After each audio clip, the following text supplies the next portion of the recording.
We remain steadfast in our commitment in delivering local news that matters. Stories that inspire.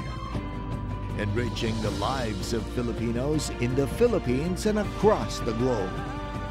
This is your GMA Regional TV. Buong puso para sa Pilipino.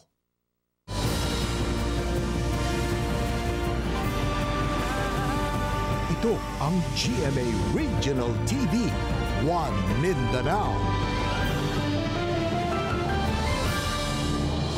Mayong hapon Mindanao, kini ang GMA Regional TV One Mindanao. Hatod namo ang pinakadagkog pinakauling balita sa Mindanao.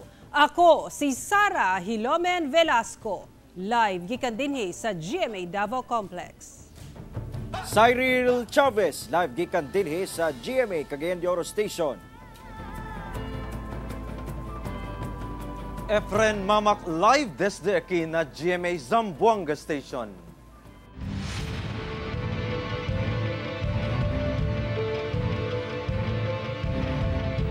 Kapin 30 ka mga kandidato sa Davao Region ang giisyuhan sa COMELEC og show cause order human gireklamo kalabot premature campaigning. Samtang mga kandidato sa Davao City gipailaw na sa briefing. Ani ang report ni Argil Relator. Gitapok sa COMELEC sa Almendras Gym ang mga kandidato sa Barangay ug SK Elections 2023 sa unang distrito sa Davao City alang sa candidates briefing. Dinhi gipahinumdum kanila ang ilang mga obligasyon, labi na sa pag-maintain og records sa contributions o donations sa kampanya, gidakon sa campaign materials, schedule kung kano sa pwede o dili na pwede mga kampanya ug uban pa. Sa tala sa COMELEC Davao, sa unang distrito lang, 141 ang kandidato pagka-barangay kapitan, 1,340 ang mudagan pagka-barangay kagawad, 149 ang pagka-SK chair ug 709 ang pagka-SK kagawad. So pag meron pong nag-engage into premature campaigning, pwede po siyang mapailan ng petition for disqualification. Gipanganti sa COMELEC nga gukdon gayod ang tanang mga kandidato nga naga-premature campaigning agig istriktong pagtuman sa Omnibus Election Code. Busa, lakip ka na sa gidatuki karon sa gipahigayon nga candidates briefing ngadto sa mga kandidato nga gilusan sab sa ahensya. Nihatag na matud pa ang COMELEC og notice to remove sa mga kandidato kinsa dunay mga campaign poster nga nakamungtar. Hindi pa rin po tinatanggal yung mga propaganda nila. 5 days, within 5 days na makita niyo yung propaganda na yon, pwede niyo po siyang picturean and mag-file po kayo ng complete affidavit doon sa tao, doon sa kandidato na may illegal propaganda na nakapaskil. Samtang sa datos sa COMELEC Region 11, anaa sa 36 ka mga kandidato ang naisyuhan na og show cause order tungod sa premature campaigning. Ang isa ka kanang illegal na post or kanang post sa Facebook, daghan siya nga show cause order kasi katong tanan nga naa dito na mga pictures. Oo, kasi kaysa kung naa sa picture, padalhan yun to siya. Hatagan og tulo ka adlaw ang gireklamong kandidato nga tubagon ang moong show cause order. Disqualification ang pinakabugat nga penalty o galing nga pamatud-an. Makonsiderang premature campaigning ang pagpangampanya. Una pa man ang October 19 nga mao'y opisyal ng pagsugod sa campaign period. Kauban si Mature Awing sa kamera. Ako si Argil Relator para sa One Mindanao. Sugod karong Domingo, ipatuman na sa LTFRB ang pisong provisional increase sa pamilitis sa mga pampublikong jeep. Mga driver o pasahero, managlahi ang reaksyon. Ani ang among hiniusang report ni Kent Abrigana. Giaprubahan na sa Land Transportation and Regulatory Board ang 1 peso provisional jeepney fare increase sa tibuok nasod, sumala sa LTFRB. Epektibo ang maong increase sa Domingo, October 8, alang sa traditional ug modern jeepney. Alang sa traditional jeepney, 13 pesos na ang minimum fare gikan sa 12 pesos, samtang 15 pesos usab ang bagong plitihan sa modern jeepney gikan sa 14 pesos kaniadto. Butang nga gikalipay sa ubang PUJ driver, apan alang sa uban dili kini paigo. Okay kaya na kay perti pang mahala nagpudron sa kuan krudo. Halos di na magwantag. Kulang siguro sir kay sobra man ang kataas krudo gud. Kanya ang amo ang arkila mahal pud sa jeep. Samtang duna say nagkadayang reaksyon ang mga pasahero sa ipatumang usbaw sa plitihan. It's another burden to the commuters. Wala tayong magawa. Tumataas ang fuel. Okay lang man. Okay lang? Okay kayo nga naman. Wala man. Musabot man pud mig, pangita man pud na sa ubang mga jeep. Sumala sa ubang transport group, dili paigo ang maong fare increase. Kung tanaw na ito ang presyo sa diesel, dapat 15 ang minimum. Tungkol sa presyo sa diesel, taas naman kayo. Iwala pa yun sa gobyerno katong fuel discount. Unta, plano na yun, inisaka sa diesel. Dapat saka po lang papasay. Gikalipay sa ubang PUJ driver ang pag-aproba sa LTFRB sa piso provincial fare hike sugod karong Domingo. Kana tapakuan kaming malipay may nga mga driver kung mo saka og peso kay sa karon ni kuan ba ang diesel ni saka kabad dili may basta-basta pud mo pasaka kung dili galing sa LTFRB. Apan managlahi ang komento sa ubang commuter sa syudad. If ever kailangan talaga to help our drivers, okay lang po, wala po tayong magawa. Siguro ang hingi na lang sa gobyerno is increase din nila yung salary ng mga workers. Hindi po, kasi bilang estudyante parang dagdag dagdag bayad sa dagdag budget po. Matud sa LTFRB 9, ang maong fare hike tubag sa hangyo sa mga PUJ operator sa nasod gumikan sa nagkamahal nga presyo sa diesel. Alam naman natin ang diesel ngayon sa about 70 pesos sa area natin. Mas mataas pa lang previously. Last time 60 plus ang pinakamataas, naabot na 70. That's Friday. There's a need to increase the fare para malugi ang ating mga namamasada. Sa karon, giawag sa LTFRB 9 ang mga jeepney driver nga mukuha sa printed new fare matrix. Gipasabot-sab sa LTFRB nga temporaryo lang ang provincial fare increase hangtod sa ma-resolve ang main petition alang sa permanent increase. Base fare ang mapektuhan sa provincial fare increase ug dili ang pamiliti sa mosunod nga kilometro. Sa karon, wala pay bagong fare matrices nga gipagula ang LTFRB. Kauban si Mel Colmenares sa kamera. Ako si Kent Abrigana. Kauban si Sim Romero sa kamera. Ako si Efren Mamak. Para sa One Mindanao. Sobra gatos nga mga kaso sa dengue ang natala sa Upol, Misamis Oriental sukad Enero karong tuiga. Samtang ning bagulang duha ka mga bata ang patay tungod sa maong sakit. Ang detalye sa report ni James Paulo Yap. Ginabantayan karon sa Upol Municipal Health Office ang pagpadayon nga pagsaka sa mga kaso sa dengue sa lungsod karong tuiga kon sa susamang bulan sa milabayng tuig. Aduna lang sila 27 ka mga kaso.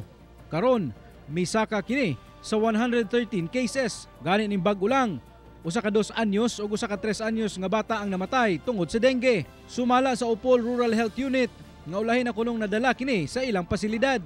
Actually, dungan yun na sila. Dari atong nagpakonsulta to September 26. Katong isa mo to among gi-refer which is kaning katong 6 years old male na patag sa NMMC. While kaning 2 years old na female na taga Bonbon, ang gikuan lang ni Doc is gipa-monitor ni yahang platelet unta. Pero gi-inform pud siya pag taga siya tambal sa balay imnon, then inform if ever na symptoms pa yun siya mukuan mo din tong gi-instructan na muadtog hospital. Naguna karon sa listahan ang Barangay Bonbon nga adunay 24 ka mga kaso, nga gisundan sa Barangay Igpit nga adunay 22 ka mga kaso ug tag 15 ka kaso ang Barangay Malanang ug Bara. Ang ubang barangay mitala og 14 paubos nga mga kaso. Sumala sa mga eksperto nga ang usa ka gamay nga tansan sa botelya mamahimo kuno nga maitlugan sa mukabat 300 ka mga lamok. Busa paghimangno nila karon sa publiko nga kanunayon ang pagpractice sa 5S strategy batok dengue. Unang S, ang search and destroy o ang pagpangita sa mga posibleng puyanan sa lamok. Ikaduhang S, ang self-protection, ang pagsulob og long sleeve o di kaha pagpahid og mosquito repellent sa lawas. Ang ikatulong S, seek early consultation ug galing makasinati na sa mga sintomas susama sa hilanat. Ang ikaupat nga S, ang support fogging o ang pagsuporta sa programa sa gobyerno kung aduna nay dengue outbreak sa inyong lugar. Ug ang ikalimang S ug ang pinakaimportante, sustain your hydration o ang pag-inom og daghang tubig kung ug manggaling aduna kanay nasinati nga hilanat. Gimanduan na sab karon ang mga barangay health workers na magpahigayon og pahina sa ilang tagsa-tagsa ka mga lugar ug ang pagbalik sa 4 o'clock habit. Nanawagan sab sila sa mga ginikanan nga bantayan ang ilang mga anak ug kung adunay mabati sa lawas, gilayong magpakonsulta alang sa tukmang medikasyon. If ever ang mga naima kuan nato na simptomas, dili nato dugayon bitaw kuan na mag self-medicate ana. Diretso yun siya magpakonsulta sa doktor para matagaan o sakto na tambal o ma-check yun sila. Kauban si Jaybert Pairat sa kamera. Ako si James Pauliap para sa One Mindanao.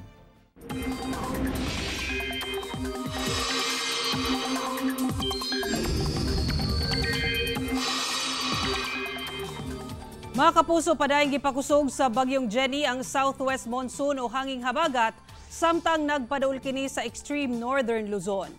Sumala sa pag-asa, gisaka ang tropical cyclone wind signal sa managlahing bahin sa Luzon tungod sa bagyong Jenny. Samtang nagpabilin ang gikusgon ini una posibleng mugawas sa par ugma. Samtang apektado sa ubang bahin sa nasod tungod sa gipakusog sa bagyo nga hanging habagat. Base sa datos sa Metro Weather, pipila ka bahin sa Mindanao apektado niini sa ama sa Northern Mindanao, Caraga Region, Davao Region ug Soc-Sargen nga makasinati og mga pag-ulan. Samtang localized thunderstorms sa magdala og mga pag-ulan sa ubang bahin sa Mindanao. Busa mahimong alerto kanunay mga kapuso sa pagbaha ug landslides.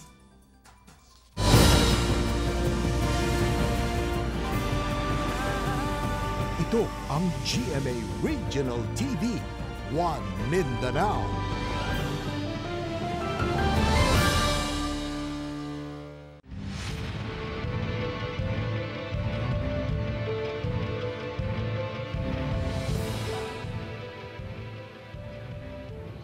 Kapin 30 ka mga personahe sa Zamboanga City Police Office nga adunay paryente o kabanay nga mudagan sa umaabot nga barangay ug sangguniang kabataan elections gipang reassign na. Samtang CCPO ginalaraw ang zero casualty incident alang sa umaabot nga eleksyon. Ano ang report ni Chris sa Dapitan? Karong taliabot na ang barangay ug sangguniang kabataan elections. Todo na ang pagpangandam sa Zamboanga City Police Office alang sa pagsiguro nga hapsay ug magmalinawon ang eleksyon karong tuiga. Ana sa 700 ka police personnel ang i-deploy sa Dibok Syudad aron magbantay sa seguridad panahon sa eleksyon. Apan 35 niini ang na-identify nga adunay mga paryente o kabanay nga mudagan o mukandidato karong eleksyon. Busa subay sa mando sa COMELEC. Gipang reassign na sa ZCPO ang maong mga police personnel. Mga nasa East Coast na mga police natin na may kamag-anak na lipat po sa West Coast at yung West Coast napunta po sa East Coast. At meron din po mga ilan na napunta rin po ng Isabela at yung Isabela napunta naman po dito sa atin. Sa kada polling precinct, gilaraw ang pagbutang og duha ka personahe sa pulis. Apan ginalaraw ang pagbutang og 3 hangtod 4 ka pulis sa mga barangay nga adunay daghang populasyon. Dugang niini, gisiguro na sab matud pa sa Police Regional Office 9 ang pag-augment og kapulisan isip quick reaction team. Makig-alayon sab ang Task Force Zamboanga ug uban pang force multipliers. Sumala pa, usa ang Zamboanga City sa nasod nga walay natalang insidente atol sa eleksyon. Gani karon, ginalaraw sab nila ang susamang kalampusan sab ang ilang makabot karong umaabot nga eleksyon. Here we have no election-related incident and when we have no untoward incident nung last year. Tayo one of the safest city ng election. So again, this is a best practice. Ginagawa po natin ngayon and hopefully this coming election is another success para sa Zamboanga City. Kauban si Sim Romero sa kamera. Ako si Chris sa Dapitan para sa One Mindanao. 8 ka bus units ang gidugang sa peak hours augmentation bus system o FABS sa Davao City aron mas makaakomodar og dugang pasahero. Ano ang report ni John D. Esteban?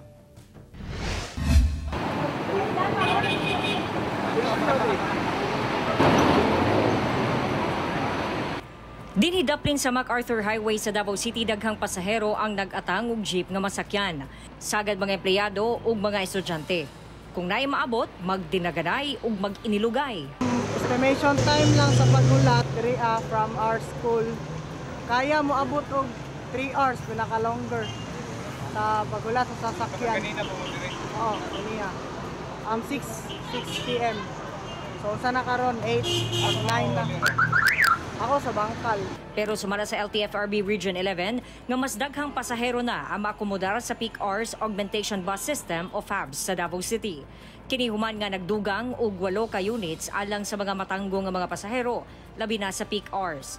Dugang kini sa existing nga 6 ka bus. Ang operasyon sa FABS nagsugod niadtong 2019. Ang biyahe magsugod 6:30 AM hangtod 9:00 sa buntag ug 5 AM hangtod 9 PM. Gawas niini nakatabang matud pa ang FABS sa pagsulbad sa problema sa trapiko sa syudad, labi na sa oras nga daghan ang sakyanan sa karsada. We assess this together with the City TMO. So ugnay mga areas nga clogged up areas like Matina Crossing or sa somewhere in downtown na makita sa City TMO, sir, medyo kulang din eh. We have a seamless communication together with our operators and then we will just use the group chat informing the operator, sir, kulang din. So immediately thereafter natin i-provide. Kauban, si Jojo Solarte sa kamera. Ako si John D. Esteban para sa One Mindanao. Gipaygan karon ang First Bangsamoro Agri-Fishery Cooperatives Partners Forum sa Cotabato City. Atong sayro ng detalye nini sa live report ni Jess Tony Humamil nga anaa karon sa Cotabato City. Jess.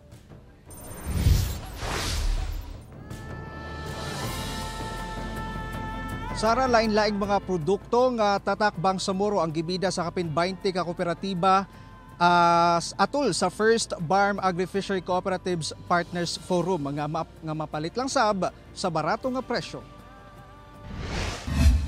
Nagtapok ang kapin 20 ka mga kooperatiba ilawom sa Agency for Technical Cooperation and Development o ACTED sa lain-laing lugar sa Bangsamoro Region atol sa 3-0 First BARM Agri-Fishery Cooperatives Partners Forum nga gipahigayon sa BARM Compound sa Cotabato City. Gibida sa tagsa-tagsa ka mga kooperatiba ang ilang mga organic and locally produced nga mga produkto sa exhibit nga tatak Bangsamoro. Sama na lang sa organically grown nga mga gulay, rice, doon na sa organic soap, juices, mga condimento, guban pa. We are providing them not only the inputs, the knowledge on the farming industries, but also we are helping them how to sustain their cooperatives, their organizations. Of course, no marketing. Thank you for that marketing strategies. We make sure that the products are not just competitive in a local market, but it should be a global competitive, no? Sumala pa, anaa sa 65% sa employment sa rehiyon ang anaa sa agri-fisheries sector. Pinaagi sa pagpalambo sa sektor sa agri-fisheries. Dako gayud kuno ang matampo sa pagpaubo sa poverty rate sa BARM region. Sa 24-month project sa ACTED nga gipunduhan sa French Embassy, sentro dinhi ang sustainable and inclusive agriculture sa BARM. Ilawom ni ini 20 ka mga kooperatiba nga gipangunahan sa mga kababaihan ang mipailawom sa mga training sa gubang pang mga technique sa pag-sustain sa ilang negosyo o kooperatiba sa pakig-alayon sa Ministry of Agriculture, Fisheries and Agrarian Reform o guban pa. The agri-fishery sector has a huge potential to contribute to the economic development and the livelihood of BARM. 65% of the employment in the region comes from the agri-fishery sector. There is a huge potential here in agriculture, and I think the success of the 20 women that have been helped through this project is a proof of it, and I'm sure, I hope, and I'm sure, actually I'm confident, that they will serve as a model and reference for other cooperatives. Sumala sa BARM government, dako ang matampo sa mga kooperatiba sa pagpalambo sa ekonomiya sa rehiyon, labi na sa agriculture sector. To strengthen cooperation towards sustainable and inclusive agriculture. Our cooperatives in the Bangsamoro region have been instrumental in uplifting communities, fostering economic empowerment, and promoting sustainable agriculture. Gani, sumala sa mga miyembro sa kooperatiba, dako ang bintaha sukad nga misulod sila sa kooperatiba. Purely organic lang, sir, kasi hindi namin ginagamit ng chemical kasi ang ginagawa nito para sa kabataan. Kung makain ng mga bata para walang walang sakit sila, walang kwan nito. Ay napakalaking tulong po yung sa isang tao na maging membro siya ng isang kooperatiba dahil doon sa mga basic needs po na pangailangan ng pamilya ay may maaari kang lalapitan. Napakalaking tulong po sir sa amin. Itong ginagawa namin sir is pagka nakakabenta kami ng malaki-laki, kumbaga parang lumalago yung palago yung business natin. Sara, dako ang pasalamat sa mga cooperative members sa higayon nga nahatagan sila nga mapakita o ma-display nila sa exhibit ang ilang mga produkto. Nagtuusab sila nga dakong factor kinigipahigayong forum karon, sanglit dagan silang mga kahibalo nga or mga ideas nga pwede nila magamit sa pagpalambo sa ilang tagsa-tagsa ka mga kooperatiba. Sara. Okay, dagang salamat, Jess Tony Humamil. Pinasahi ang pamaagi sa usa ka tricycle driver sa General Santos City sa pagsaulog sa iyang birthday. Sanglit inay maghanda, gilibre niya og pamiliti ang iyang mga pasahero. Ato siyang ilalahon sa report ni Abby Caballero. Luyo sa nagkamahal nga presyo sa gasolina, usa ka tricycle driver sa General Santos City ang namasahero og usa ka adlaw nga wala gayod nagpabayad og pamiliti sa iyang mga pasahero. Meet Bobet Suagan, taga Barangay San Isidro. Birthday matud pa niya ni adtong October 3. Apan, inay maghanda, nahuna-hunaan niya nga usa ka adlaw una ang iyang birthday, mamasahero siya. Apan, tanan niyang pasahero, libre ang pamiliti. Usa sa iyang pasahero kaniadto si Kobe. Iyang gipost sa social media ang iyang kalipay sa gihimo sa tricycle driver.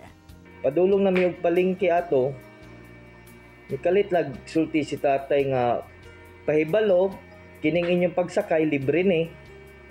O wala may bayad. Natingala mi. Ano, libre. So akong ging na nga siguro, tayo no, birthday ni mo ugma. Siya nga, anak jod. Na-amaze ko siya ha. Dibate ko og kalipay siya ha. Kapintulo ka tuig na matud pang gapamasahero si Bobet. Ug unang higayon niyang gilibre og pamiliti ang iyang mga pasahero. Bisag mahal ang gasolina, at least makahatag mo kog kalipay po sa pasahero ba. Instead nga mo kuan kog celebrate. So mo na lang po siguro to ang akong share na lang po dang para sa mga pasahero. Nag-wish din mi dito siya nga unta hatagan kapag daghang tuig o maayong lawas o stay safe always sa biyahe. Panghinaot sa maong tricycle driver. Atong tanan pod mga makakuan pod ato, maka-realize po nga ato nga at least one day nga pasalamat po nga kuan ba nga na po kay ihatag sa katawhan.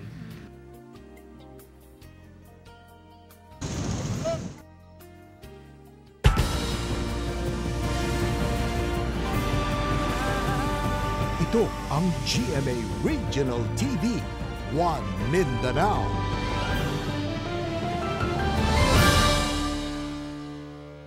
Ipahigayon karong gabi ang coronation sa Mutya ng Santa Cruz 2023 sa Davao del Sur nga usa sa highlight sa pagsaulog sa 139th araw ng Santa Cruz.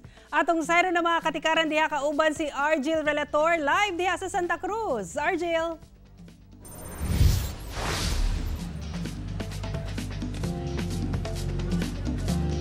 Sara, the stage is set og oras na lang gayud ang ginahulat alang sa pagsugod sa Coronation Night sa Mutya ng Santa Cruz ng Davao del Sur 2023 ug agi pagduyog sa GMA Regional TV sa mao kasaulugan makigduyog og muharana sa mga kandidata si Asia's Romantic Balladeer Kapusong Christian Bautista.